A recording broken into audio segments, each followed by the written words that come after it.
Bismillahirrahmanirrahim. Assalamualaikum warahmatullahi wabarakatuh. Alhamdulillahirrabbilalamin. Wabihi nasta'in. Amma ba'du. Jadi kita sebelum mulai diskusi pada siang hari ini, kita mungkin akan mengucapkan bela sungkawa kita juga doa kita bersama atas bencana yang terjadi di Semeru, di daerah Lumajang sana, di mana Gunung Semeru tiba-tiba erupsi dan banyak saudara-saudara kita di sana menjadi korban yang rugi secara finansial maupun dan lain sebagainya. Untuk itu saya ingin meminta teman-teman sekalian sebelum kita mulai diskusi pada siang hari ini untuk sama-sama berdoa, karena di sini semuanya Muslim ya, di Madura sini Muslim, jadi saya ambil secara formal aja. Al-hadaniyah wa kullu niyatin shalihah. Al-Fatihah.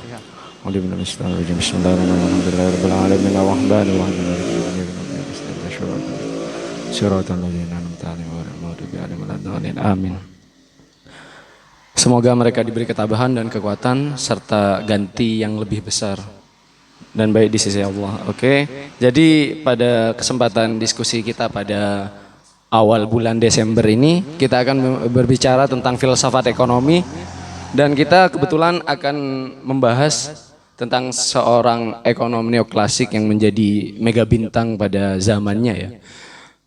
Bahkan dari saking mega bintangnya, karya-karyanya nggak bisa kita temukan begitu saja di link-link internet yang tidak resmi. Ya. Bahkan untuk mencari beberapa referensi tentang beliau, saya cari di buku-buku di media kayak di Shopee, di marketplace, itu nggak ada. Yang jual hanya Amazon di Amerika. Ini bentuk bahwa Irving Fisher ini bukan seorang ekonom kaleng-kaleng, karena dia tidak pasaran, tidak ada di hal-hal yang bersifat penjiplakan dan lain sebagainya. Jadi ini kagum banget sama Irving Fisher ini ya. Kekurangannya mungkin ini akan menjadi keterbatasan kita bersama dalam mengakses bagaimana pola pikir Irving Fisher. Tapi ini menunjukkan bahwa penghargaan kepada seorang dengan karya-karyanya ini sangat dihargai, karena tidak ada karya-karya bajakan yang dicetak atas nama beliau. Bahkan setingkat Wikipedia saja, itu aksesnya sedikit untuk sampean cari tentang Irving Fisher itu hanya sedikit saja. Berarti ini bukti bahwa Irving Fisher ini bukan seorang pemikir level-level Wikipedia.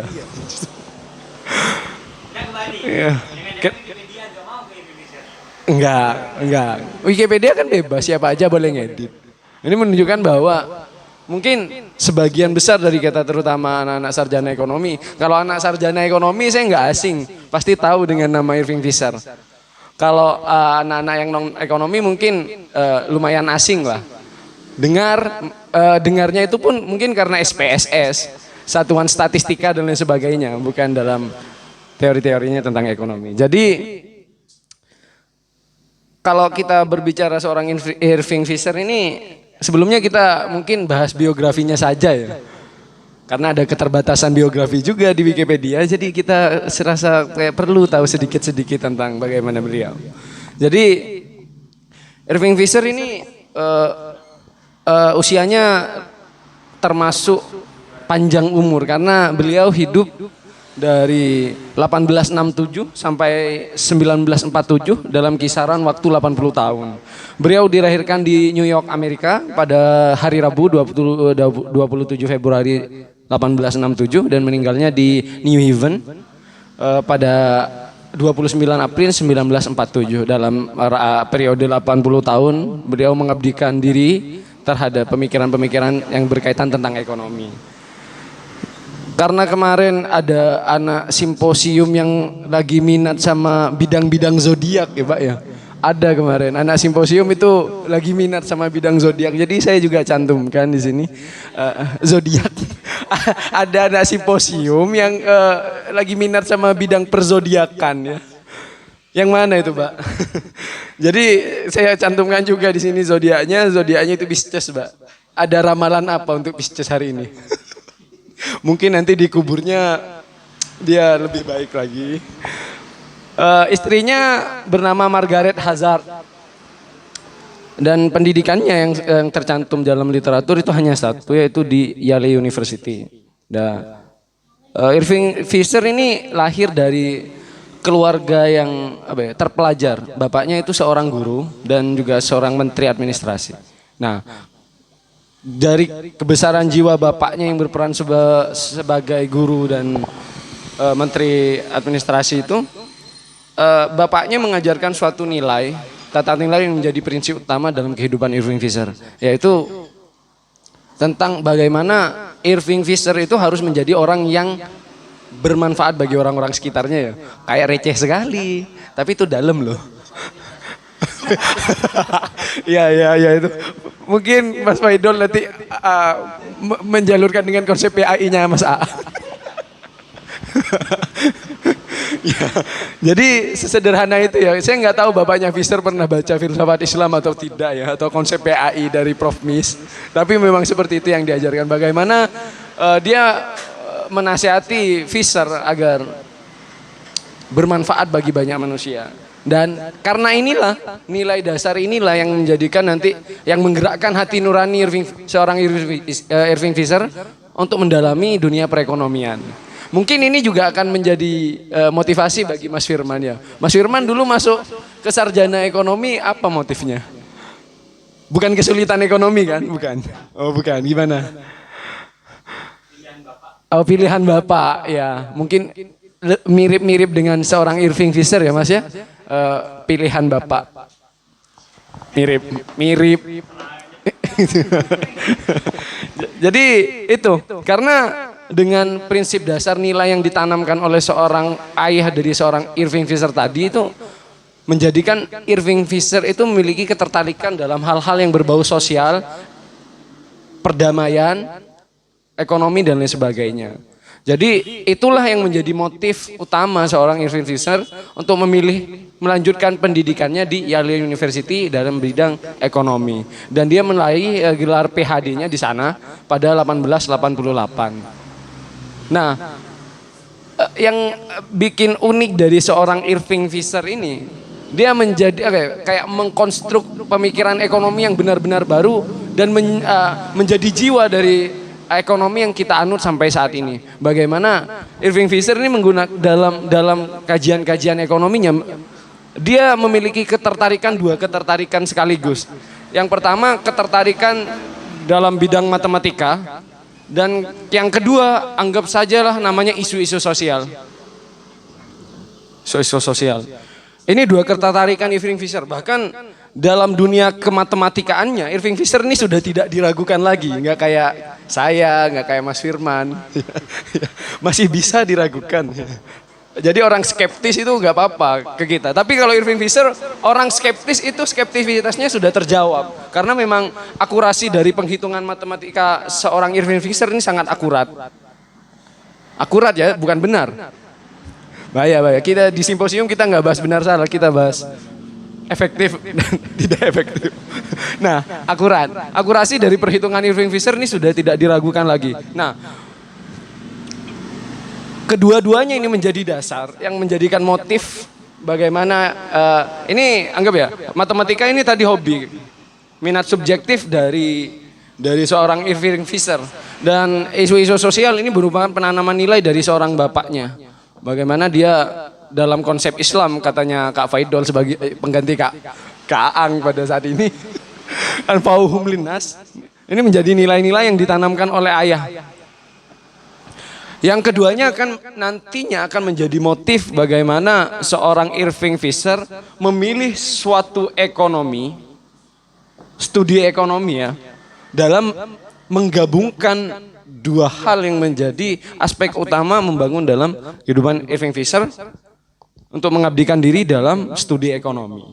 Jadi karena isu-isu sosial itu rata-rata. Itu yang tidak terjawab sampai saat ini adalah kemiskinan. Bagaimana kondisi kemiskinan masyarakat saat ini dihubungkan dengan dasar hobi, keinginan, kemampuan dan kesukaan dan kecenderungan seorang Irving Fisher dalam bidang matematika. Akhirnya Irving Fisher memberikan suatu warna baru dalam teori pembelajaran suatu ekonomi, yaitu pendekatan matematika.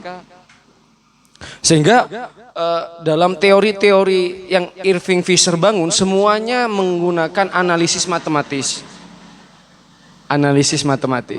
Sehingga banyak konsepsi-konsepsi baru yang Irving Fisher berikan secara matematis dalam menjelaskan teorinya itu matematis ya. Kalau kita kan berteori hanya deskriptif ya. Kualitatif deskriptif. Nah, kalau Irving Fisher enggak. Jadi saat dia memberikan konsep, dia memberikan hitung-hitungan secara matang serta rumus-rumusnya bagaimana konsep tersebut menjadi suatu hal yang diakui secara rasional dan ilmiah. Ini yang menjadi gebrakan baru dari seorang Irving Fisher. Hal ini juga kita dapat lihat di berbagai macam karir. Setidaknya ada 3 karir. Cuma karir yang paling berhubungan dengan ini itu adalah dia menjadi presiden masyarakat ekonometrik. Bagaimana kalau dalam perekonomian sarjana ekonomi, prodi ekonomi, ekonometrika itu. Kalau kita bahas ekonomi kan kita masih ada deskriptifnya, kalau ekonometrika enggak wis. Kita sudah tidak bisa membedakan mana matematika atau gitu. Jadi karena saking kentalnya dalam bidang ekonometrika ini suatu kematematikaannya. Jadi kadang kalau orang yang tidak menyukai matematika dan masuk ekonomi kadang sampai merasa salah jurusan ya. Mas Firman enggak salah? Oh enggak, saya yang salah berarti ya. Nah, selain itu Irving Fisher juga menjadi profesor di Yale, di tempat dia belajar pada 1898, dan pada 1915 dia menjadi presiden Asosiasi Ekonomi Amerika Serikat pada saat itu. Ini jabatan yang paling paling diidam-idamkan lah. Yang dapat menjelaskan eksistensi seorang Irving Fisher bagaimana pengaruhnya pada saat zamannya. Ekonomi Amerika loh mas loh. Wall Street loh, nggak kayak Indonesia. Seperti itu ya.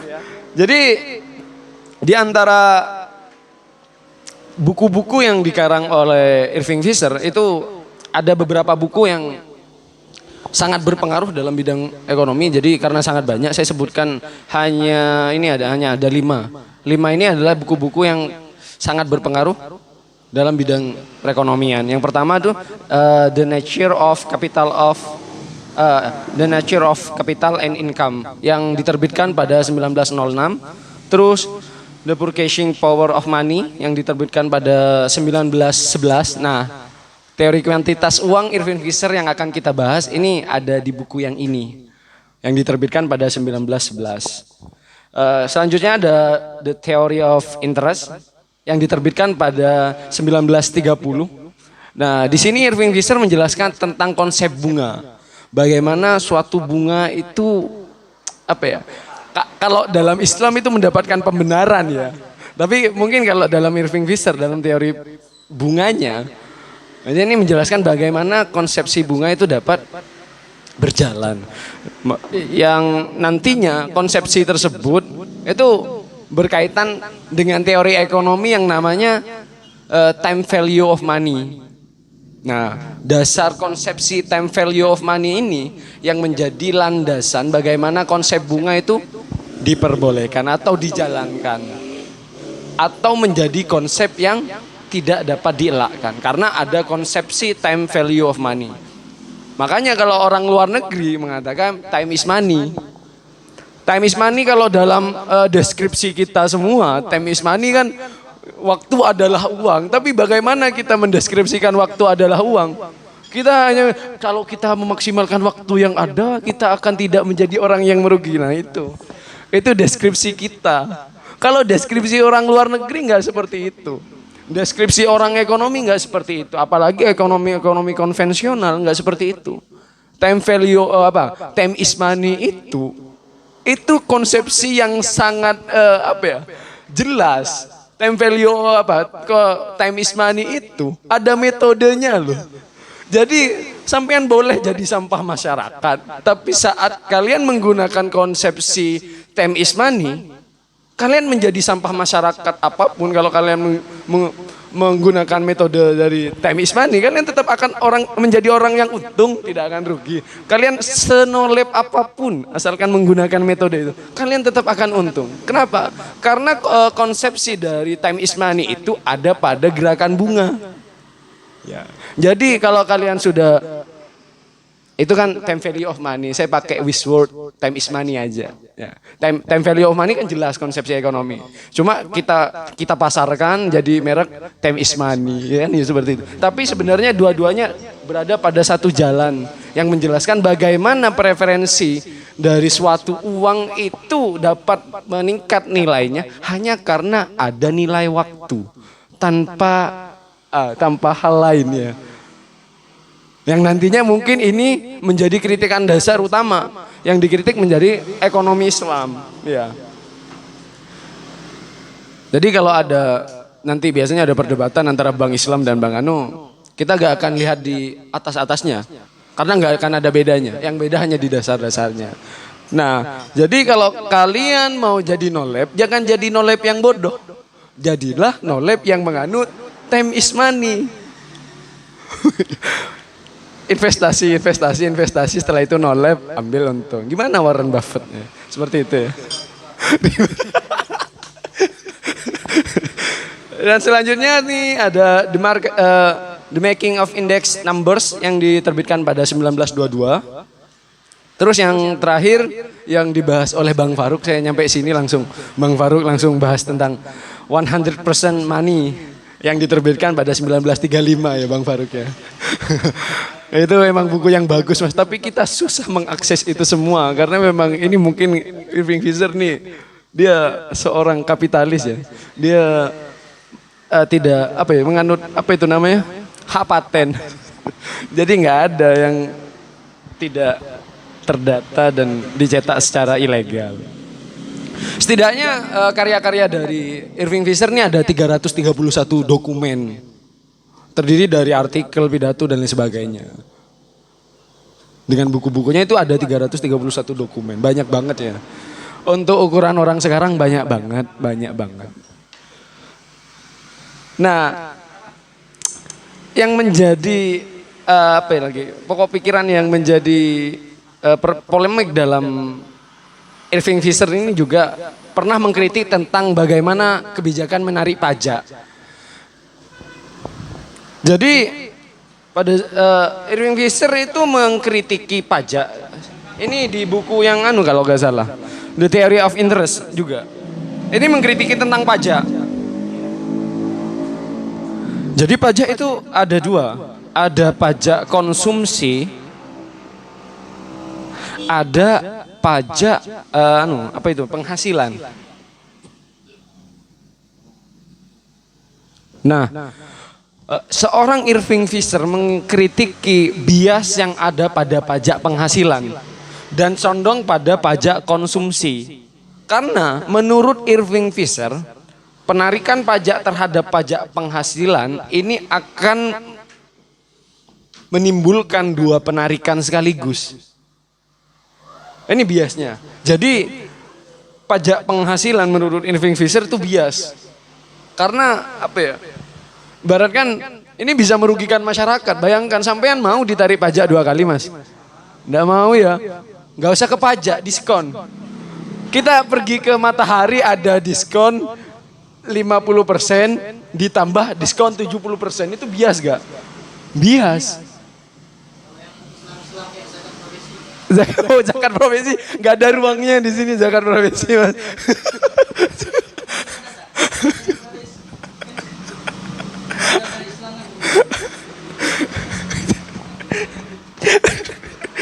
Mungkin kalau saya menggunakan Irving Fisher itu juga menjadi bias itu. Itu keuntungan yang ditarik secara berlebihan itu. Karena memang ini ini cara baru kan kalau pakai teori suzon mungkin ini cara curang untuk mengikis harta kita. Bayangkan kita ditarik pajak 2 kali loh. Kalau pajak konsumsi jelas. Jadi saat kita mengkonsumsi suatu barang, pajaknya akan berlaku di situ. Saat kita jadi apa ya? Kita tidak akan ditarik pajak oleh apa-apa yang tidak kita manfaatkan lah seperti itu. Kalau kita pajak penghasilan, nah ini yang menjadi bias menurut Irving Fisher. Yang kayak ke Matahari tadi ada sepatu harga 300.000, diskon 50% ditambah 70%. Jadi 150 ya, cara penghitungannya aja ribet. Jadi awalnya 300, diskon 50% jadi 150, diskon 70% jadi berapa? Karena 50 dan 70 ini menjadi apa ya? Kayak menjadi iming-iming. Padahal antara diskon ini dengan diskon, anggap ini kan 50% tambah 70%. Ini lebih besar diskon 70%. Ya kan? Kalau 60% lebih besar mana, Mas? 60. Ini diiming-iming ini sehingga ini menjadi bias. Ini menjadi kritikan dari seorang Irving Fisher, tapi ditentang oleh para ekonom selanjutnya sampai saat ini. Karena memang kayaknya sampai saat ini kita tetap menganut pajak penghasilan. Hah? Dua-duanya ya? Iya, di Indonesia. Ya. Jadi itu. Sekarang kita akan spesifikkan kepada teori kuantitas uang yang dibawa seorang Irving Fisher. Saya hapus dulu ya. Ada pengaruhnya. Nah, kalau dalam teori kuantitas uang dalam Irving Fisher, sebelum mengarah ke sana, enggak usah apa-apa ini. Ini Kak.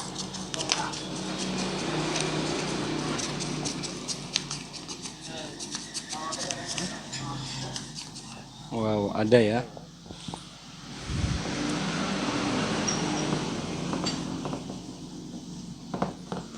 Sekarang untuk memastikan kita dapat mengikuti pola pikir Irving Fisher terkait teori kuantitas uang.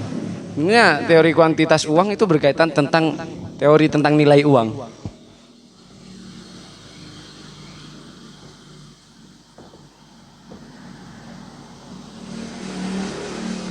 Jadi kalau kita Irving Fisher berpendapat tentang kuantitas uang inilah yang nantinya akan menentukan nilai dari uang.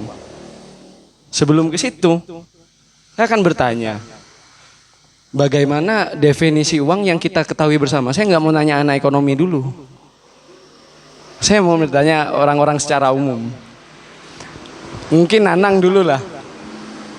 Bagi Nanang, apa itu uang? Yang Nanang ketahui tentang itu uang apa? Secara umum? Alat tukar. Alat tukar. Terus selain alat tukar?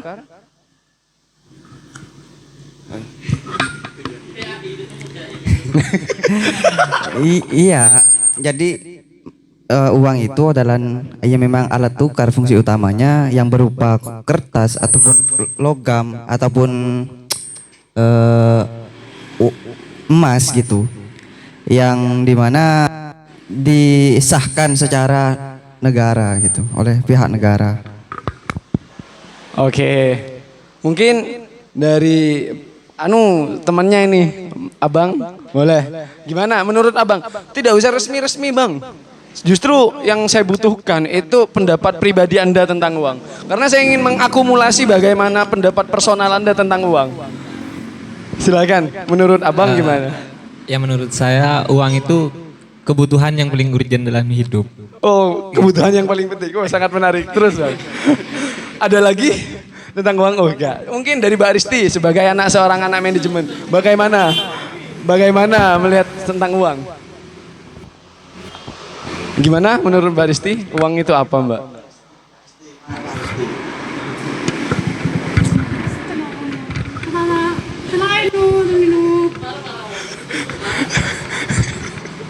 Ya, seperti yang dikatakan teman-teman tadi, alat tukar, terus juga hal yang sangat krusial saat ini. Semua notabene hal-hal yang kehidupan saat ini kan butuh uang gitu. Ya, gitu. Krusial. Sudah? Nggak ada lagi Mbak? Nggak nambah nih? Ya, oke. Ini uang loh. Mungkin menurut Bang Faruk, karena Bang Faruk ini yang mengakses buku Illusion of Money tadi. Mungkin Bang Faruk memiliki pandangan lain terkait tentang uang. Mungkin gimana Bang Faruk? Bagaimana sampean melihat tentang uang? Ayo dah Bapak, bebas. Ini mau dijawab secara personal apa secara masyarakat umum? Aku minta personal. Secara personal. Personal. Oke. Uang ya sangat dibutuhkan.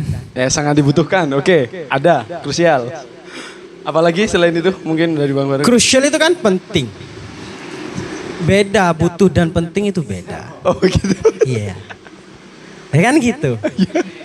Istimewa. Need ya sekedar butuh gitu. Kalau penting seakan-akan semuanya terpojok kepada saya harus memiliki uang. That's bullshit I think that. Wede.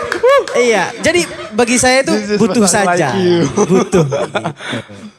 Oke, mungkin yang lain. Jadi ibaratkan menurut Bang Faruk itu uang adalah kebutuhan dasar.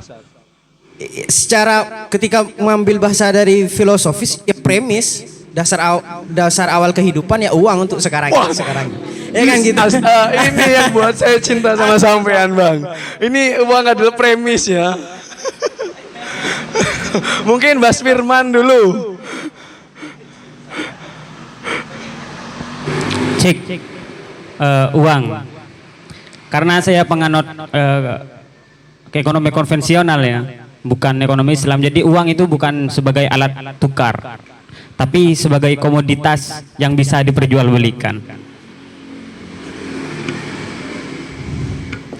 Oke. Selain itu Mas, Udah. atas dasar apa sampean ini? Ekonomi konvensional kan gitu. Jangan mengatasdasarkan itulah. Nanti dulu lah. Iyalah.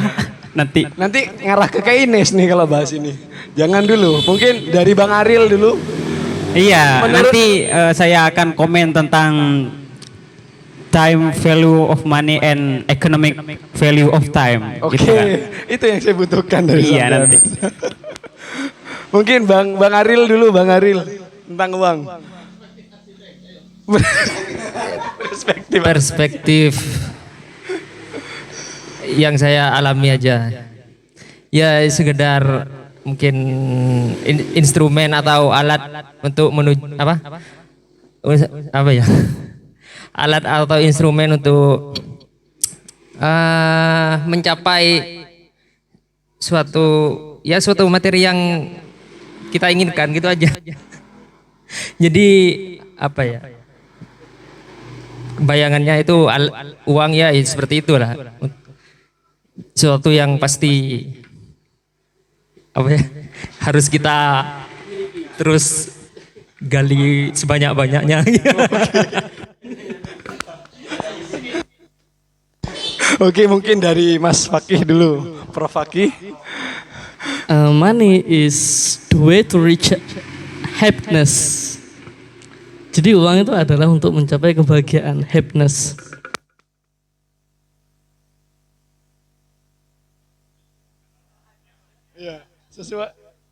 Sesuai dengan disiplin ilmunya ya. Jadi kebahagiaan yang dibahas. Oke, silakan Mas Faidol, Prof Faidol. Mungkin Prof Faidol nanti uang itu adalah satuan yang tertulis di dalam hukum.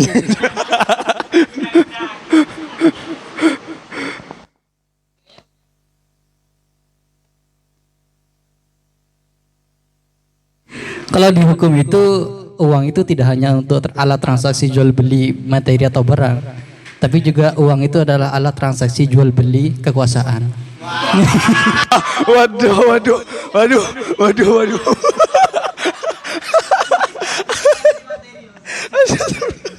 Oke, jadi uang ini dapat menggerakkan hal yang imateri ya, seperti kekuasaan, menggapai kekuasaan. Menggapai atau mencapai ya? Menggapai atau mencapai aja. Karena uang nggak perlu energi lebih untuk sebuah kekuasaan. Jadi mencapai aja. Kalau menggapai kan susah ya. Kalau orang-orang jujur tuh menggapai. Kalau orang-orang yang seperti politik-politik itu ya mencapai. Oke, jadi kita di sini melihat banyak bagaimana seseorang melihat uang yang secara komprehensif ya, lebih komprehensif dari pengertian di buku-buku. Karena ini banyak dari sudut pandang hukum, politik, psikologi, sampai ekonomi, sosial, eksistensial, bagaimana uang itu menjadi suatu instrumen untuk mencapai suatu keinginan. Jadi orang yang nggak punya uang punya keinginan, tapi keinginannya hanya halal. Oke ya. Jadi ya memang seperti inilah fungsi uang. Kita tidak bisa berdebat tentang definisi uang. Nggak bisa berdebat tentang itu. Semuanya orang mengamini tentang definisi uang. Ada perdebatan definisi uang di sini? Nggak ada. Sama dengan jumlah nominalnya, nggak ada yang memperdebatkan. Yang ada hanya memperebutkan ya. Karena itu tidak benar dan tidak efektif dan tidak efisien. Karena seperti itu memang. Tapi kalau secara mendasar definisi uang itu, kalau dalam ekonomi memang hanya sebagai alat tukar dan satuan nilai, itu hanya ekonomi. Sempit, nggak asik ya. Dan kita sekarang mendapatkan pengertian yang lebih komprehensif. Bagaimana kalau kita berada pada tataran yang defisit secara material. Dalam konsep ekonomi material itu uang. Itu kita tidak akan mendapatkan kebahagiaan kita. Tapi nanti ini akan disanggah sama teori ekonomi Islam ya. Mas Firman sebagai ekonomi Islam, silakan disanggah Mas.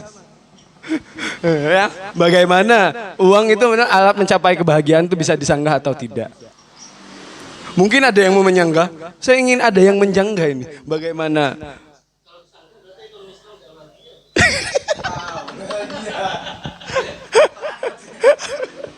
Enggak.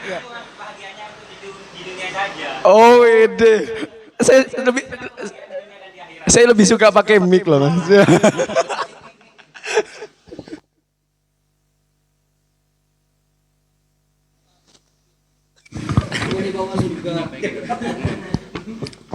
Ini Bang. Siap. Bang aja. Iya, siap Bang. Untuk apa ya? Mas, mungkin kameranya bisa.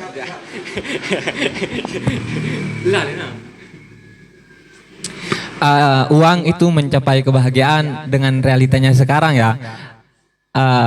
Yang berarti di dalam kehidupan sekarang itu yang pertama yaitu ilmu, terus yang kedua yaitu uang ataupun itu kekayaan begitu. Kalau melihat dengan realita yang ada tuh orang-orang yang akan dihargai atau dihormati oleh orang lain itu mempunyai ilmu. Kalau orang yang punya ilmu itu pasti dihargai sama orang lain. Nah, terus yang kedua, orang yang akan dihargai atau mencapai tingkat kebahagiaan itu orang yang mempunyai uang, kebanyakan mempunyai uang seperti itu. Nah, dua-duanya ini apa ya? Seakan-akan itu paling target, paling urgent di dalam kehidupan, Bang, begitu. Kalau tidak punya ilmu, tidak punya uang, pasti itu tidak akan dihargai, mestinya berada di paling bawah gitu, Bang. Jadi kira-kira saat orang tidak memiliki, kan tadi sampean mengatakan ada dua variabel. Kalau enggak uang, ilmu. Ya. Jadi ini menjadi variabel bagaimana seseorang itu dapat dihargai dalam suatu kemasyarakatan. Dan penghargaan itu merupakan salah satu sumber kebahagiaan dari orang personal mungkin ya. Mungkin. Karena ada orang-orang yang bahagia saat dia dihargai. Ya Mas Firman. Saat dia jadi duta misalnya ya Mas, ya Prof Aki. Iya. Harta tahta duta. Jadi iya. Kalau kita melihat apakah sekarang dalam definisi-definisi yang kita sebutkan tadi, ada beberapa yang bisa kita pertanyakan lagi. Ada yang memang kita sudah amini secara keseluruhan. Sebagaimana apa yang disampaikan oleh Kak Faidol mencapai kekuasaan. Ada yang menyanggah? Enggak ada. Enggak ada yang mau menyanggah itu. Orang dalam ini karena ada uang. Kita meskipun kita lepaskan variabel orang dalam, tapi kita punya uang. Tapi nggak sepenuhnya benar. Ada yang pakai orang dalam kan kita nggak lulus juga. Jadi uangnya tetap masuk. Yang penting uang ya Mas ya.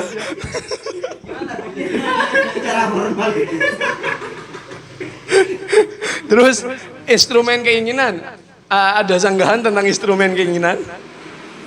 Uang itu menjadi instrumen kita untuk mencapai keinginan kita. Saya jadi keinget gini Mas Ari.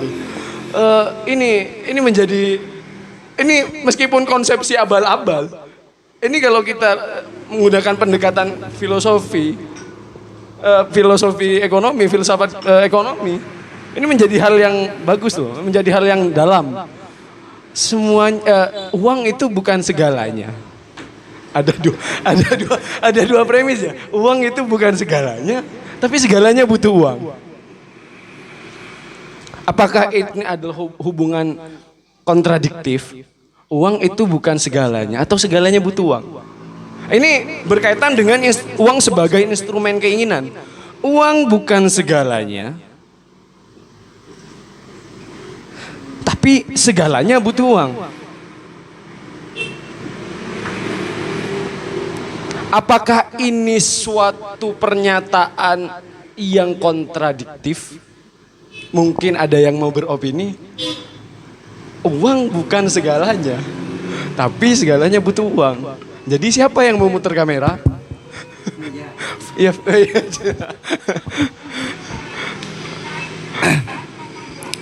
Dari itu memang pernyataan gitu, bukan pertanyaan. Karena dengan uang mungkin kita bisa membeli jam, tapi tidak dengan waktu tidur.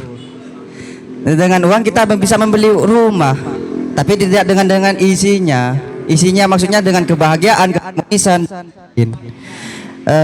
Dengan uang kita bisa membeli obat, tapi tidak dengan kesehatan.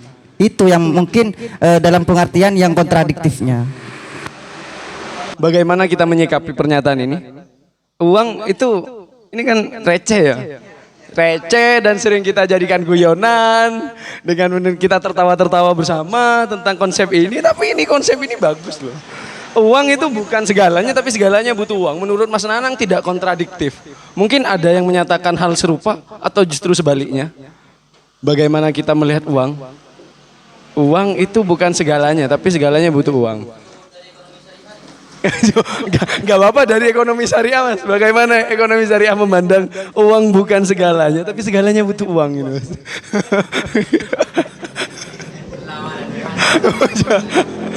Mungkin Mas Aril atau Prof Fakih, apakah ini pernyataan kontradiktif? Ini kontradiktif ya Mas ya? Gimana kok bisa kontradiktif? Menurut Mas Nanang ini tidak kontradiktif, saling bertanggung jawab ya. Maksudnya saling bertanggung jawab, memberikan landasan berpikir. Bukan ke pengadilan. Ada Mas Faidol udah. Mungkin dari siapalah Bang? Bang Faiz. Silakan Bang. Kenapa ini kok bagi sampean ini kok kontradiktif? Terserah Bang, pakai pendekatan apa saja. Ini ada dua pernyataan. Uang itu bukan segalanya, tapi segalanya butuh uang. Bagaimana menurut sampean? Kan sampean berpendapat bahwa ini kontradiktif. Nanang? Sebenarnya kalau dipahami secara sederhana sih, ya itu kontradiktif gitu. Di satu sisi uang kan bukan segalanya, tapi di sisi lain kenapa kok justru uang ini menjadi kebutuhan yang harus segalanya untuk ya segalanya gitu. Jelas lah kontradiktif. Kira-kira itu dulu lah untuk sementara. Kalau kita baca memang ini jelas-jelas kontradiktif Mas Firman. Gimana menurut sampean? Uang itu bukan segalanya, tapi segalanya butuh uang. Kontradiktif enggak? Ini jelas-jelas kontradiktif ya? Yang jelas, yang enggak jelas, kita harus analisis lagi. Gimana Mas Firman? Mas Firman dulu, Bang Fakih nanti kita lagi. Jangan nyambung, bangun landasan teori sampean.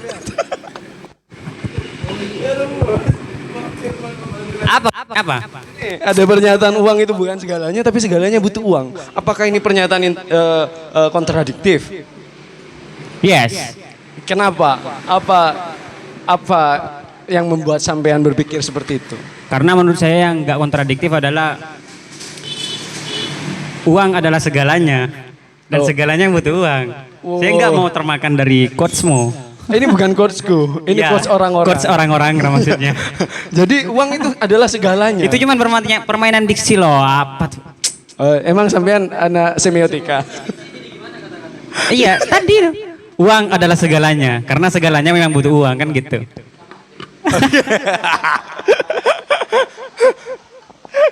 Oke, mungkin dari Prof Aki. Ya, saya sepakat dengan kata-kata itu. Segalanya gimana kata-katanya?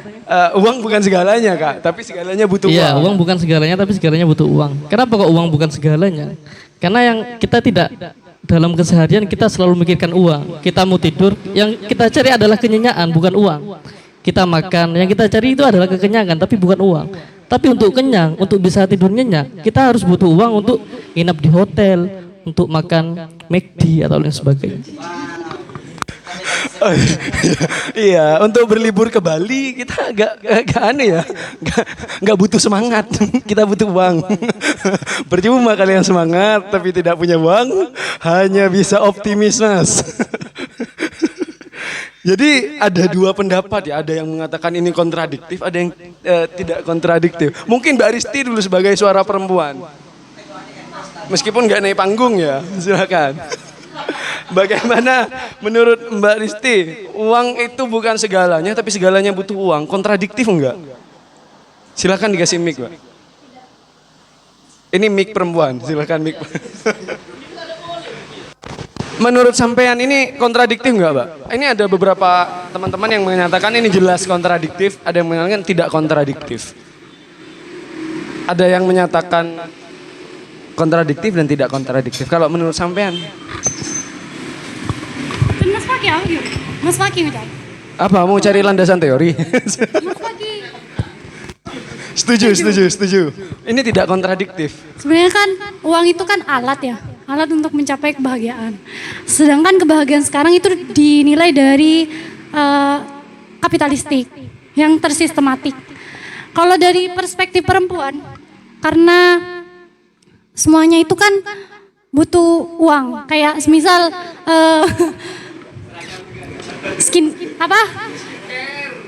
kita melihat dari bagaimana laki-laki itu namanya standar kecantikan laki-laki yang diciptakan laki-laki itu kan sangat kapitalistik dan kapitalis mendukung itu gitu. Misal dari cantik, putih, tinggi gitu. Kita putih, kita butuh perawatan ke salon dan lain sebagainya. Jerawatan kita ke salon dan itu membutuhkan uang gitu, Mas. Dan menurut saya kata Mas Faki itu tadi, mungkin dengan mencapai kecantikan yang standar laki-laki dan dipuji oleh laki-laki, itu mungkin standar kebahagiaan bagi beberapa perempuan. Beberapa. Iya. Iya, oke. Saya suka kalimat Sebagian besar. oh sebagian besar.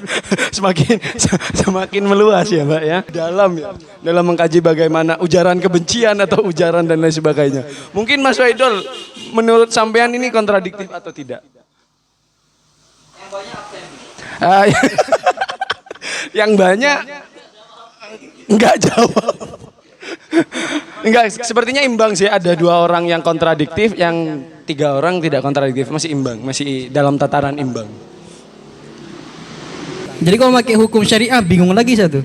Gimana jadi? Namanya syariah ya hukum Islam gitu. Kalau pakai hukum Islam ya atau syariah lah gitu maksudnya. Karena tadi banyak yang jawab sepakat, berarti saya kontra gitu. Saya nggak setuju dengan kata paragraf yang bawah bahwasanya segalanya butuh uang. Banyak kebahagiaan yang dapat dicapai tanpa uang masalahnya gitu. Jadi saya lebih tepat kalau kita mengedepankan realisme dengan menyampaikan kata-kata indah dan quotes-quotes yang menarik untuk didengarkan. Harusnya uang bukan segalanya, tapi beberapa emang butuh uang gitu. Saya pertanyakan lagi, itu beberapa atau sebagian besar? Mana Mbak Risti? Oke, jadi ada yang mengatakan ini kontradiktif atau tidak kontradiktif. Saya tidak memiliki opini pribadi, saya free value ya. Karena ini berdasarkan pada pernyataan dari Mas Ariel tentang instrumen uang dan keinginan, dan itu diwakili oleh fenomena kata-kata yang. Tapi kalau kita menggunakan suatu pendekatan logika dalam kata-kata ya, kita pendekatan yang paling receh mungkin ya. Uang bukan segalanya, tapi segalanya butuh uang. Saya yang bertanyakan, apakah makna yang kedua ini menghapus makna yang pertama? Saya ingin bertanya seperti itu. Apakah makna yang kedua ini menghapus makna yang pertama? Uang bukan segalanya. Kalau kata saya bukan menghapus, tapi mewakili dari pertama, dan itu tidak menjawab paragraf pertama justru bagi saya gitu. Karena emang paragraf pertama mengatakan bahwasanya apa yang pertama itu? Uang bukan segalanya. Uang bukan segalanya. Kalau kita pakai mafhum mukhalafah kebalikannya gitu. Maksudnya kalau di hukum Islam kan gitu, harus ada Arab-Arabnya soalnya. jadi segalanya memang bukan tentang uang gitu. Tapi memang beberapa emang butuh uang gitu. Harusnya kalau pakai mafhum mukhalafah logik anonimnya gitu. Kenapa justru segalanya butuh uang? Ini kan mengacaukan logika, meskipun secara realisme mungkin seringkali terjadi kan gitu. Oke, sekarang itu pendapat orang yang ini tidak kontradiktif. Yang mengatakan ini kontradiktif silakan Mas Firman, mungkin ada tanggapan?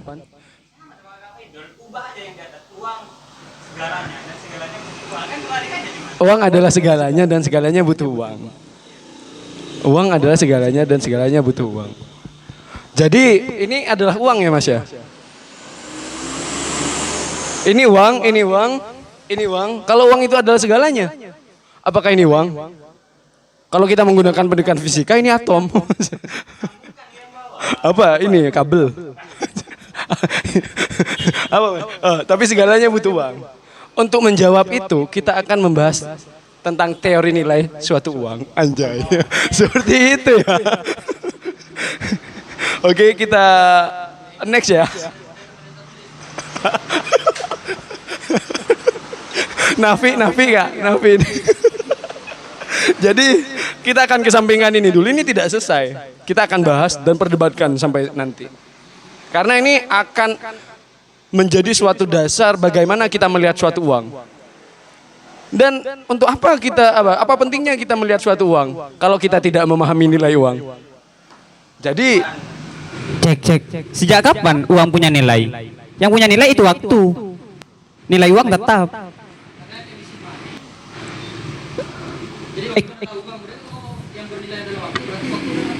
Ya ini saya bahas. Karena yang pertama itu quotes-nya kan times value of money kan.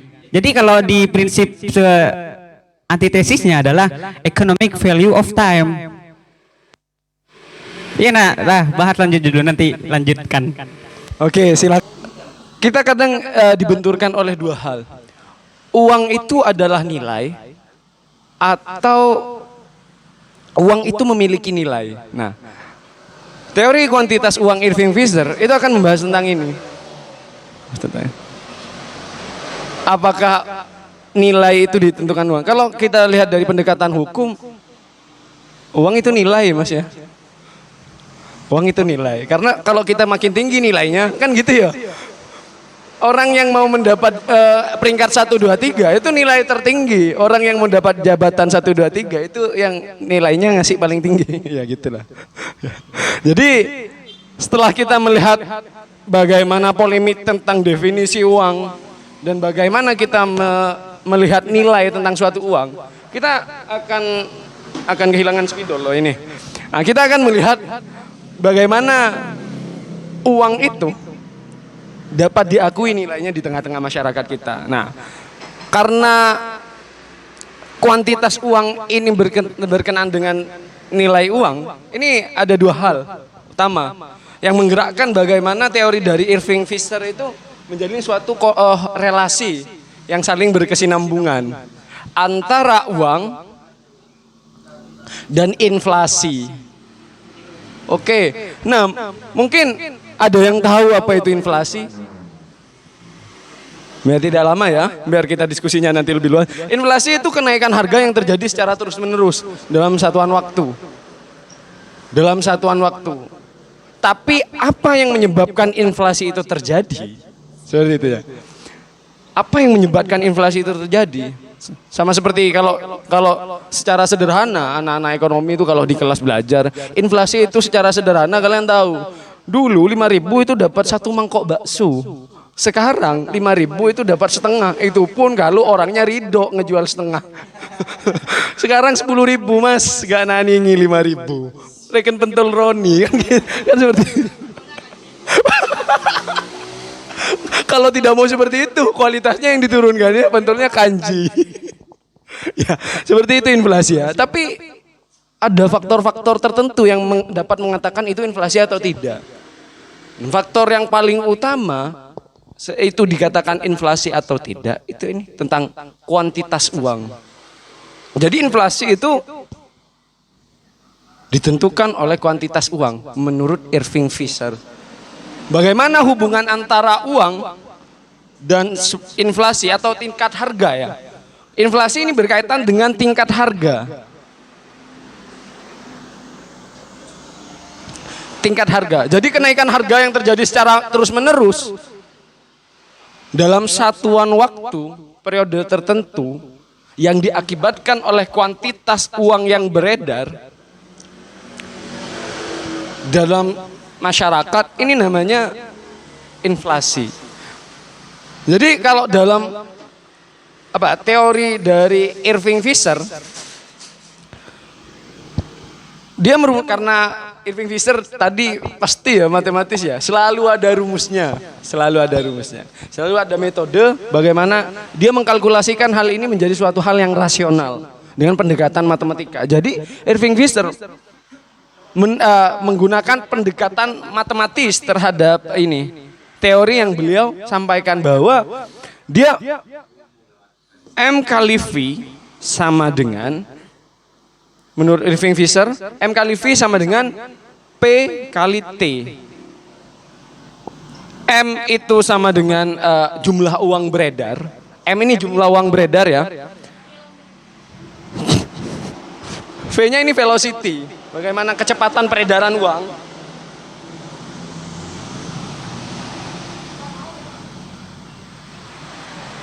P-nya ini harga, tingkat harga. T-nya ini trade, apa itu namanya, perdagangan.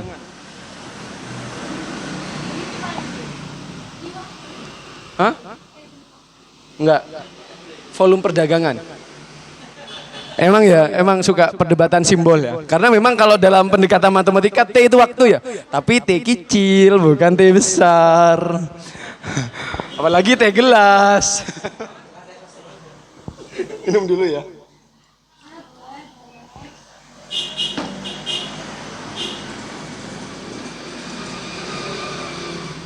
Sehingga menurut Irving Fisher dengan pendekatan ini, matematis ini bisa dihitung. Jadi pendekatan matematisnya Irving Fisher menyebabkan teorinya ini bisa dihitungkan secara matematis, bisa dipertanggungjawabkan secara matematis. Jadi hubungan yang timbul oleh rumus yang seperti ini menjadi suatu hubungan timbal balik. Karena kalau dalam ekonomi ada yang namanya sektor real, ada yang namanya sektor nominal. Nah, jadi meningkatnya suatu harga itu karena ada hubungan yang tidak stabil, tidak seimbang, tidak sama, tidak proporsional antara sektor real dan sektor nominal, finansial. Sektor liquid, uang. Bayangkan kalau dalam secara sederhana di Indonesia, anggap ya di Indonesia kita menganalisis bakso. Jangan bakso, bukan komoditas ya. Beras. Di Indonesia ada di Pamekasan aja lah, Indonesia terlalu luas. Di Pamekasan ada 100 ton beras. 100 ton beras. 100 ton beras dengan jumlah uang yang beredar di kalangan masyarakat, anggap saja 1 miliar. Bagaimana melihat tatanan harga yang stabil, yang terjadi di antara dua korelasi seperti ini, maka anggap saja ya, karena saya malas ngitung, saya bukan Irving. Jadi untuk mewakili 100 dibagi 1 M, anggap saja nanti harganya 1 kilo beras itu sama dengan 10.000. Ya, sehingga dengan jumlah sektor real yang sebesar 100 ton dan uang yang beredar sebanyak 1 M, nanti akan menyebabkan tatanan harga yang stabil itu 10.000. Kalau uang yang tersebar 2 M, 20. Kalau 3 M, 30. Kalau 4 M, 40. Jadi nilai uang itu bukan terletak pada jumlah nominalnya, bagaimana uang tersebar. Nah, inilah nanti yang akan menyebabkan terjadinya suatu bentuk inflasi. Makanya dalam suatu sektor kenegaraan, mencetak uang tuh nggak boleh sembarangan. Pencetakan uang secara ilegal itu hukumnya berat sekali, karena itu akan mempengaruhi stabilitas sektor ekonomi dalam suatu negara. Karena hal itu tidak berbanding lurus dengan jumlah sektor real yang diproduksi dalam suatu negara setiap harinya. Jadi kalau sampean mau kaya, Mas, jangan tertipu sama uang. Makanya dalam teori kuantitas uang Irving Fisher ini hubungannya berbanding terbalik. Semakin besar ini, maka tingkat harga akan semakin besar. Sehingga apa ya namanya, anggap hubungannya seperti ini, biaya produksi seperti ini, produksinya, uang yang beredar seperti ini. Untuk apa ya, yang bikin saya kaget karena saya masuk jurusan ekonomi karena dadakan ya, saya melihat bagaimana konsepsi kekayaan sebenarnya itu ilusi ya Mas Faruk ya. Konsepsi kekayaan, jadi karena saya masuk ekonomi, saya jadi sadar apa ya, mungkin perkataan kalau dalam konsepsi Islam ya,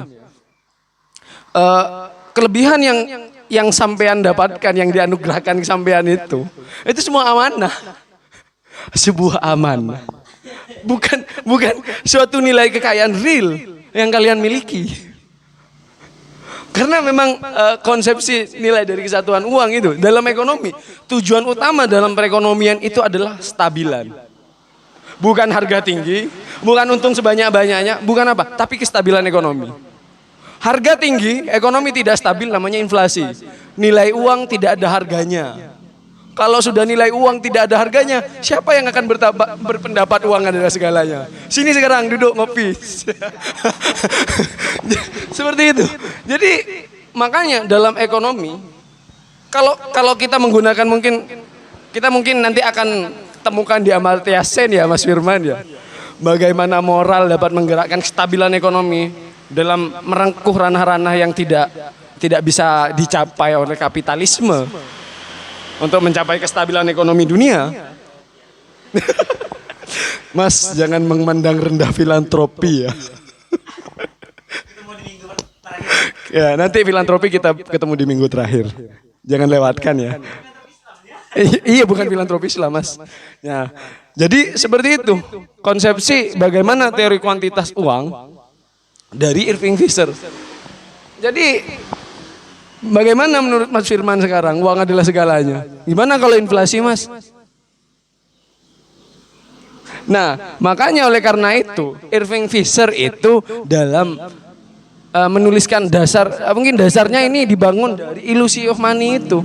Buku Illusion of Money-nya Mas Faruk yang dikirim di grup.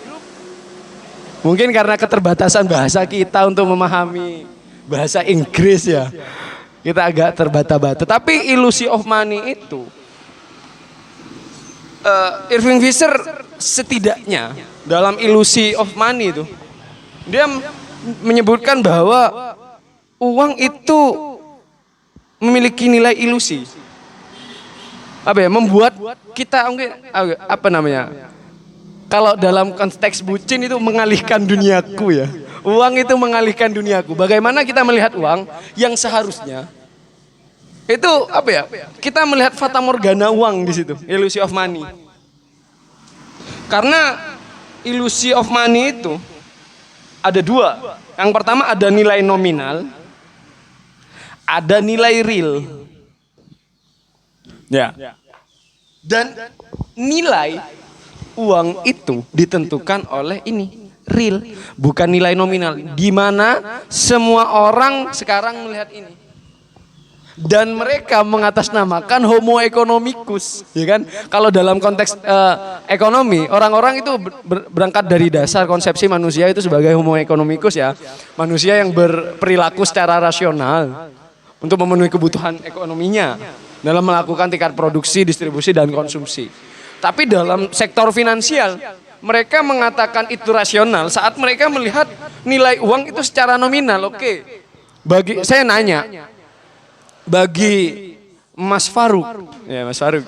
Bagi Mas Faruk orang kaya itu kekayaannya berapa? Punya uang berapa?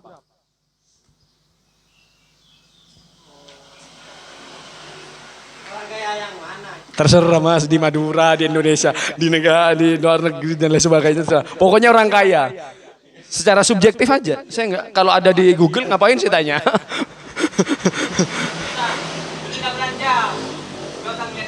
Ketika belanja nggak usah lihat harga. Ketika belanja nggak usah lihat harga. Itu orang kaya menurut Mas Firman. Padahal itu, oh berarti anak kecil orang kaya. Oke bisa. Itu sanggahan Mas ya.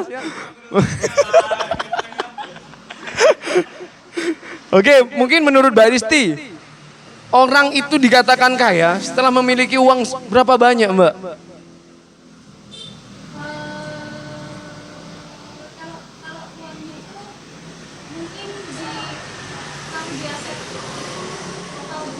Orang kaya itu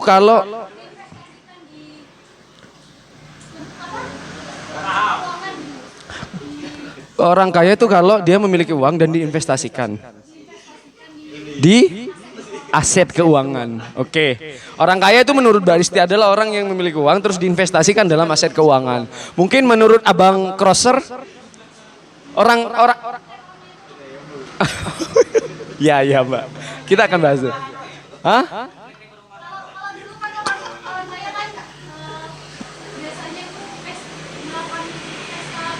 Oh ya.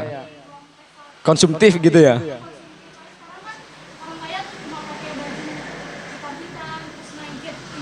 Saya miskin nih Mbak ya. Pakai baju hitam orang kaya berarti Mas Fakih sudah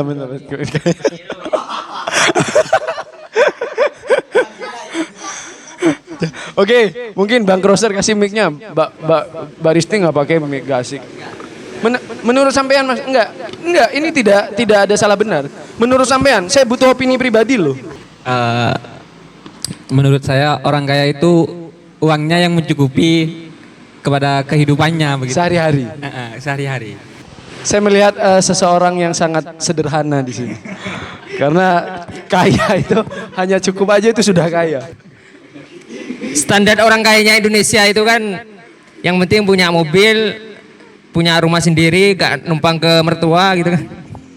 Jumlah tabungan kayak gitu Itu sudah mungkin rata-rata kan kayak gitu. Omongannya orang-orang ya kan di warung-warung kopi kan seperti itu.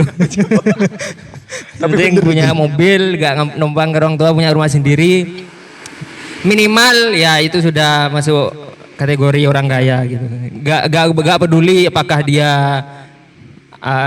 income-nya masuk dari mana, dapat dari mana. Yang penting gitu. yang diindrakan itu seperti materi seperti itu sudah kaya kan. Mungkin ada pendapat lain tentang bagaimana batasan orang bisa dikatakan kaya. Di dunia menurut versi Forbes. Loh, ya kan? Bukan Forbes ya. Kalau Forbes tidak mengeluarkan nominasi kayak gitu, gak mungkin ada orang kaya itu. Gak mungkin tahu kekayaan dari seorang itu kan. Oke. Cek. Kalau dari perspektif hukum Islam sebenarnya sederhana aja. Ada dua kategori sebenarnya. Yang pertama itu jika seseorang bisa naik haji. Karena syarat naik haji harus mampu dan kaya. Yang pertama. Ini kan salah satu rukun Islam kan. Yang kedua, jika seseorang itu bisa mengeluarkan zakat. Karena kebalikannya, jika orang itu miskin, maka dia menerima zakat. Kalau dia kaya, dia pasti memberi zakat. Jadi salah satu ciri orang kaya adalah yang memberi zakat. Itu dari hukum Islam. Jadi biar ada perspektif yang baru gitu. Mungkin ekonomi Islam pada perspektif baru. Ini ya kalau disuruh paksa untuk berpendapat, saya sebenarnya sepakat tadi kalau mau dibilang uang bukan segalanya ya saya sepakat itu. Makanya variabel kaya dengan uang itu nggak ada bagi saya gitu. Tapi mungkin kalau mau dibilang profesi Bukan cowok. Profesi sosial. Ya mungkin itu bisa jadi variabel kayak kiai gitu. Jadi bagi saya itu kaya dah gitu. Udah itu aja. Jadi berarti sampean juga mengamini modal sosial ya sebagai suatu dasar kekayaan ya. Jadi orang yang bohai itu juga kaya. Mungkin mungkin saya punya versi baru. Dikatakan kaya itu ketika bisa memenuhi kebutuhan dan keinginan. Kebutuhan kayak makan itu kita pasti sudah terpenuhi, tapi keinginan tidak. Contohnya kayak saya ingin mobil Ferrari misal. Mesti itu nilai kekayaan. Ya, jadi kata kuncinya diartikan kaya itu ketika bisa mencukupi kebutuhan dan keinginan. Oke, berarti kalau menggunakan pendekatan ekonomi, berarti orang kaya itu dikatakan kaya kalau sudah mencapai kebutuhan tersiernya ya. Primer sudah, sekunder sudah, jadi tersier juga sudah.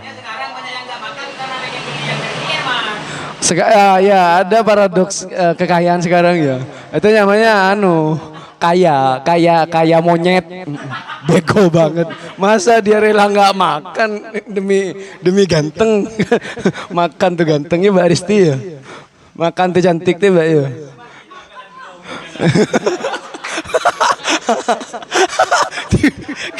Kena tipes dalam keadaan glowing.